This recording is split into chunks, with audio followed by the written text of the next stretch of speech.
Et bienvenue à tous dans l'Expert, votre émission du lundi au samedi où dans ce programme, je vous partage mes analyses, mes avis pour vous aider à faire vos pronostics NBA ici Dorado parieur professionnel. Si vous êtes nouveau sur cette chaîne, n'hésitez pas à vous abonner, d'activer la cloche des notifications pour ne louper aucune des prochaines vidéos, de me suivre sur les différents réseaux sociaux. Prenez le temps de découvrir un petit peu le travail que je peux faire, la valeur ajoutée que je peux vous apporter pour vous aider à remplir vos objectifs et vous créer un complément de revenu grâce à votre passion des paris sportifs. Tous les liens importants sont dans la description. D'ailleurs, chose importante, si vous êtes nouveau dans cette émission, on prend en référence toujours les codes de Pinacle PS3838. Pourquoi? Parce que c'est eux qui proposent les meilleurs codes sur le marché mondial, qui ont le meilleur taux de retour joueur et surtout qui ne limitent pas les parieurs gagnants. Donc si vous voulez remplir vos objectifs, maximiser vos gains, augmenter vos revenus grâce à votre passion des paris sportifs, il est important de parier sur des cotes plus hautes que celles que vous avez sur les autres bookmakers. Si vous avez une cote à 1,95, c'est mieux de parier dessus qu'une cote à 1,70. Donc si vous voulez avoir un compte et mettre toutes les chances de votre côté pour accéder aux meilleures cotes et donc augmenter vos gains, vous pouvez passer par un des brokers les plus fiables au monde qui s'appelle Asian Connect. C'est par eux que j'ai ouvert mon compte il y a une quinzaine d'années maintenant, où vous avez juste à remplir le formulaire qui est dans la description. Vous sélectionnez PS3838 ici. Je vous accompagne dans un tuto vidéo pour qu'on fasse les étapes pas à pas et que vous soyez pas perdu. Mais si moi j'ai réussi il y a une quinzaine d'années sans être accompagné, avec le tuto vidéo normalement, en quelques minutes vous avez votre compte. C'est très simple, c'est très facile et en plus c'est une entreprise, un broker qui est fiable. Donc n'hésitez pas si vous voulez vraiment à partir de maintenant parier comme un professionnel et donc accéder aux bookmakers qui proposent les meilleurs codes. C'est très important si vous ne pariez pas sur les meilleurs codes, ça va être difficile sur le long terme de gagner de l'argent dans les paris sportifs. Donc ce soir on a 6 matchs en NBA les amis, j'espère que vous avez la forme, j'espère que votre soirée NBA s'est plutôt bien passée hier. On va pouvoir faire le petit récapitulatif où hier finalement moi j'ai rien parié, puisqu'il y avait des absences du côté du Jazz. Je vous avais conseillé Utah plus 7 hier en vidéo qui est passé. Je vous avais conseillé à vos risques et périls Houston plus 11,5. Bon, ça échoue de pas grand chose, ils perdent que de 13. Mais ils sont en mode tanking, Houston. Donc méfiance avec toutes les équipes qui ne jouent plus rien en fin de saison. Donc j'aurais rien perdu, j'aurais rien gagné si j'avais joué hier. Donc voilà. Qu'est-ce qu'on avait? On a les Hornets qui s'imposent, alléluia, face aux Pacers. Les Bulls qui s'imposent 109-105 face aux Sixers après prolongation. J'avais dit que le plus 8,5 pouvait être plus intéressant que le moins 8,5 du côté des Sixers. Donc j'espère que vous avez pu suivre ce petit conseil si vous étiez en accord avec cette vision. Les Wolves qui s'imposent 140-134 à New York.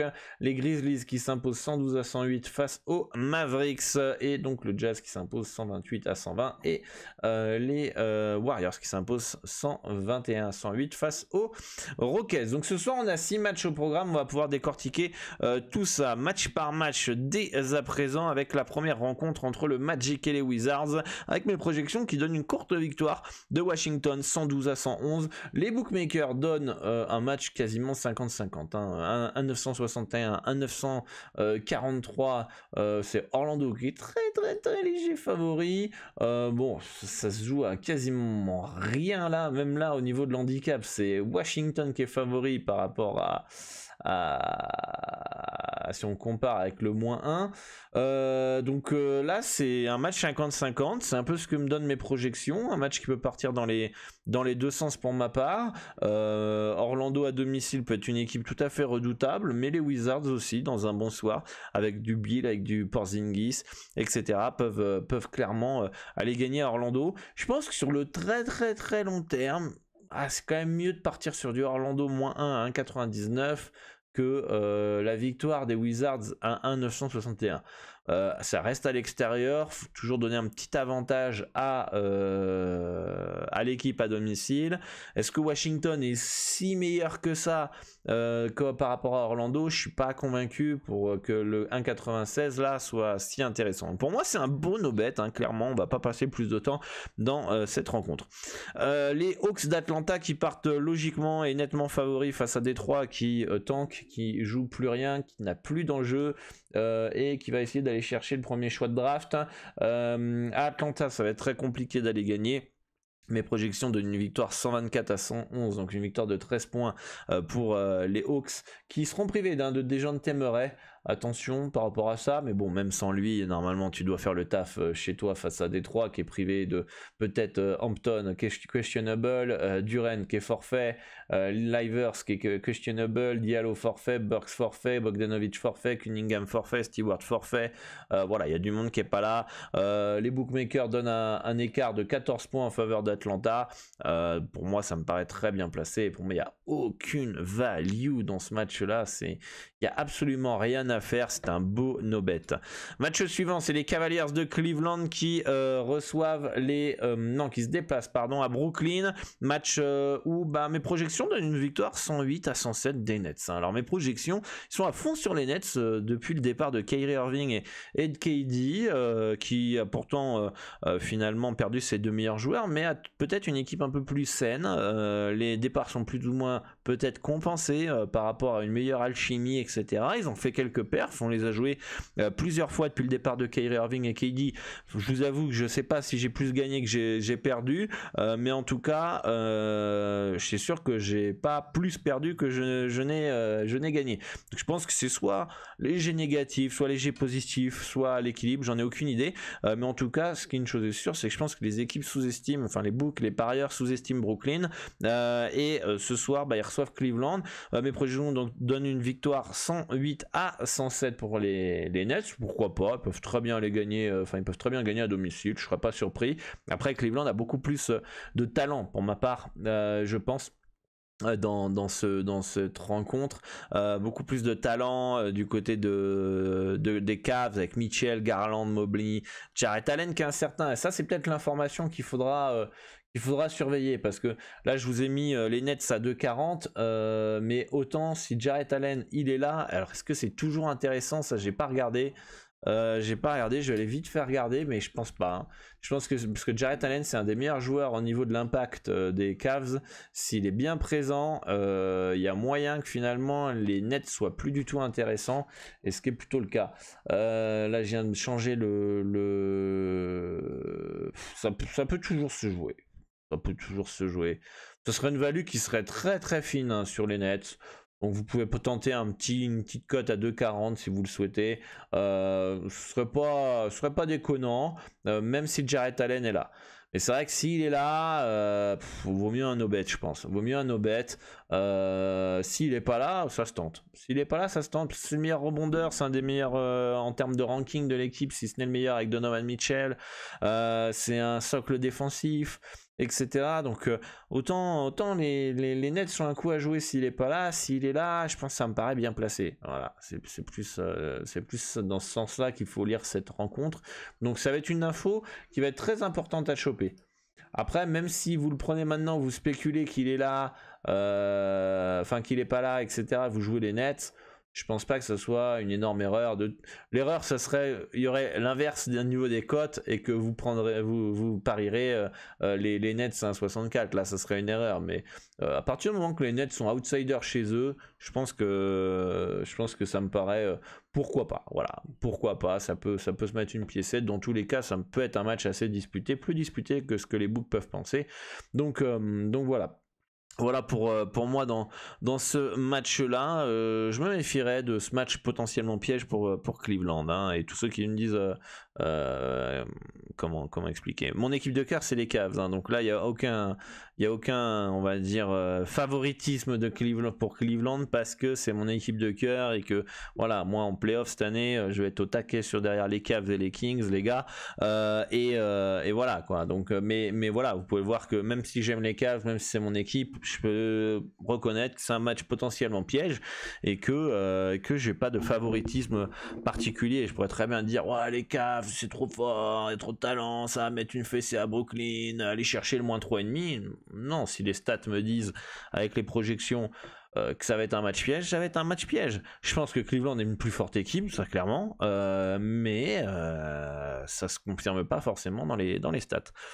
Match suivant, c'est les Pélicans qui reçoivent les Spurs, les Pels qui partent logiquement favoris avec un écart 123-110 selon les projections. Victoire de 13 points de New Orleans. Les bookmakers donnent un écart de 13 points comme vous le voyez à l'écran. Donc du coup ça me paraît très bien placé. Les Spurs qui ont plus d'enjeux, ne jouent plus rien, ont pas mal de joueurs qui sont forfaits ou incertains. Keldon Johnson forfait, Trey Jones doubtful, Vassell forfait, Zach Collins forfait, Doug McDermott qui devrait jouer, Sochan forfait, Devonte Graham incertain.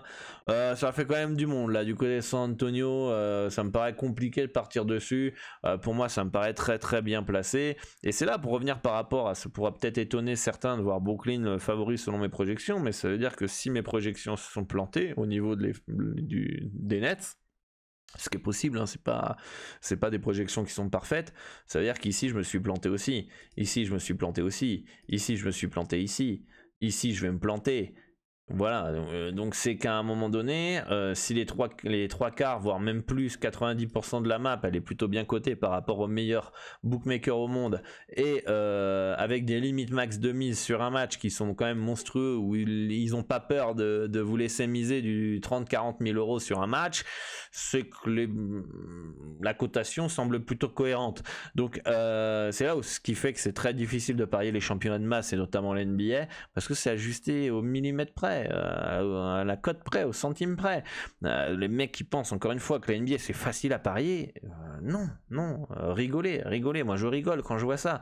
Je fais t'es un inconscient, t'as jamais tenu un bilan de tes résultats, encore une fois, c'est un des championnats les plus difficiles à parier. Donc c'est pour ça que quand moi mes projections me donnent les Nets léger favoris, enfin léger, en projection victoire de 1 point, même si je vois les Cavs gagner, je me méfie un petit peu. Je me dis attends, je vais peut-être pas m'enflammer sur Cleveland quoi. Je vais dire attention quand même, d'accord, et surtout que c'est à dire que moi mes projections donnent une victoire des Nets. Ok, très léger. Donc autant soit ils ont raison, enfin soit j'ai raison au niveau de mes projections et du coup on a une value nette, soit finalement c'est un F0, mais pour qu'on ait une value Cavs il faudrait que les Nets ils soient largement outsiders. Donc là moi je pense que si dans les autres matchs je me suis pas planté, j'ai la bonne cotation, alors ça veut dire que là dans le pire des cas c'est F0. D'accord. Et de l'autre côté, bah pour avoir une value Cleveland là ce soir, il faut y aller quand même. Hein. Faut y aller quand même pour avoir une value Cavs au niveau de, si on analyse via les stats, si on regarde un petit peu les pondérations, etc. C'est compliqué. C'est compliqué d'avoir une value Cavs avec une marge d'erreur. Il faudrait que tu mettes du -6, -7 Cleveland là, hein, quand même. Hein. Ça me paraît quand même un peu ambitieux, hein. Vous me mettez un +7 net, moi je suis content, hein. Clairement. Donc voilà, bon pour moi on va pas revenir sur Cleveland, mais c'est pour vous dire à quel point des fois faut se méfier et que finalement c'est assez difficile à parier à la NBA. Donc les Pels, logiquement favoris, Bono bet dans ce match-là, il n'y a rien à faire. Donc tous ceux qui veulent partir sur les Spurs, méfiez-vous, il y a beaucoup de joueurs absents et incertains. Les Kings de Sacramento en 3e match en 4 jours back-to-back, hein, qui reçoivent les Celtics de Boston. Boston, je me pose la question s'il n'y a pas un petit road trip hein, là. Hein. Donc attention à potentielle fatigue du côté de Boston. Mes projections donnent une victoire de 4,5 points. Hein. En réalité, c'est un -4,5. Hein. Mon handicap sur les Celtics, -4,5. On peut voir que les bookmakers mettent un -5. Donc on est plutôt ok au niveau des projections. Boston part logiquement favori, qui retrouve Robert Williams de blessure. Brogdon aussi. Tatum et Brown qui avaient loupé quelques matchs sont bien là. Marcus Smart aussi qui a loupé des matchs est bien là. Donc Boston... Boston par favori.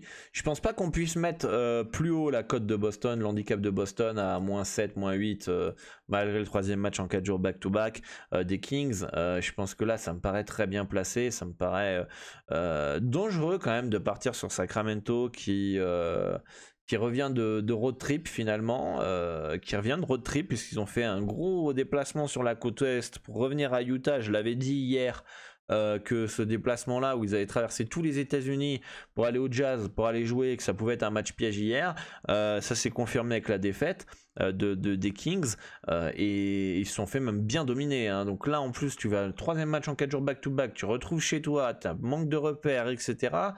Attention à Sacramento. Moi je m'enflammerai pas sur des Kings à 2,82 à domicile. Dans ces conditions là je préfère un bono bet. Pour moi ça me paraît bien placé, donc il n'y a pas de value. Et enfin le dernier match, mince, je sais pas si vous le voyez bien au niveau de la diapo. On va mettre ça, on va remonter ça un petit peu, on va baisser ça ici au niveau de la, hop là, voilà, on va y arriver. Hop, on met ici, voilà. Et on a, vous voyez bien j'espère à l'écran, les Clippers qui partent logiquement favoris à domicile face aux Thunder, 117 à 114. Pour ma part, un écart de 3 points. Écart de 3 points pour LA, qui est une équipe, moi je sais pas vous, hein, vous me dites en commentaire, mais j'ai quand même du mal à la lire cette équipe. Je sais pas ce qu'elle vaut en fait. Sur le papier ça paraît une des meilleures équipes qui peut être championne NBA, et des fois t'as l'impression c'est une équipe moyenne quoi, c'est une équipe moyennasse, capable de faire quelques perfs des fois, et puis après ça choke. Voilà, les mecs sont capables d'aller gagner. Alors Portland c'est pas ouf, mais c'est un déplacement qui est historiquement compliqué. Ils arrivent à les taper Portland là-bas en back-to-back, mais ils sont pas capables de battre Orlando chez eux quoi. Donc c'est ce genre d'équipe un peu irrégulière dont tu sais pas trop quoi t'attendre, hein. Du coup dans ces conditions, moi le -7 il me semble très optimiste de la part des bookmakers, surtout face à une équipe comme OKC qui est casse-couille, qui va te rentrer dans le lard, qui va rien lâcher, qui va te saouler, etc. Et pour ma part, préférence sur le +7, hein, +7 à 1,909 pour OKC, ça me paraît un bon bet, hein. Aucun regret par rapport à ça. On va aller regarder même les mouvements de code, voir comment va le marché, mais j'ai du mal à voir le marché. Bon, ça serait, c'est mon avis, hein, mais à partir sur les Clippers, Clippers plus -7. Hein. Là, prenons les Clippers -7. Tiens, regardons comment fait le marché. Le marché va plus ou moins dessus. C'est-à-dire qu'en ouverture, après en ouverture, elle est à 2,10 la cote, hein. Elle est à 2,10, donc ensuite elle descend, et là elle remonte depuis tout à l'heure. Bon. Autant il y a des gens qui ont une stratégie de surbet, hein, ils peuvent partir sur les Clippers parce qu'ils se disent que les gens vont aller sur le favori, la cote elle baisse, derrière ils font un surbet sur OKC +7, et voilà quoi.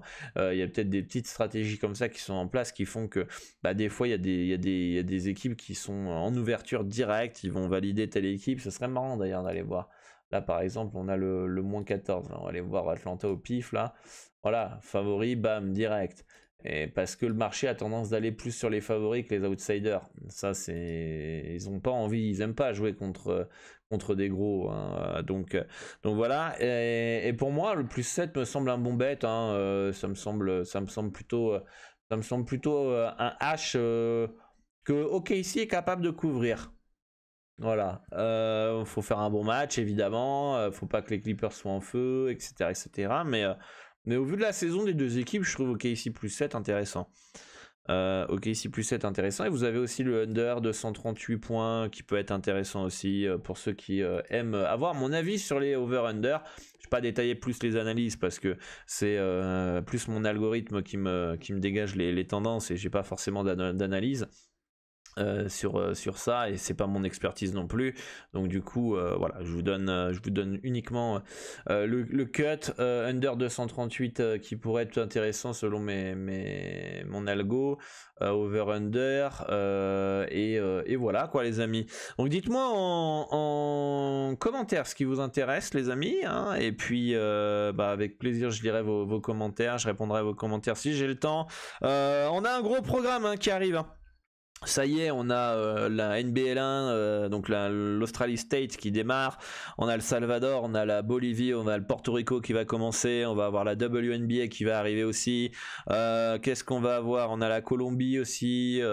Bref, on a du championnat qui va arriver pour cet été. On va pas s'ennuyer cet été. Si vous pensez que ça y est, la NBA est terminée, on va terminer, etc. en juin, il n'y a plus rien à faire. Vous inquiétez pas, suivez-moi sur les réseaux sociaux. Suivez-moi sur basket-pronostic.com, vous n'allez pas vous ennuyer et vous pourrez faire travailler votre argent pendant la période estivale, pendant que tout le monde sont en train d'attendre les grands championnats majeurs, la reprise du football, etc., etc.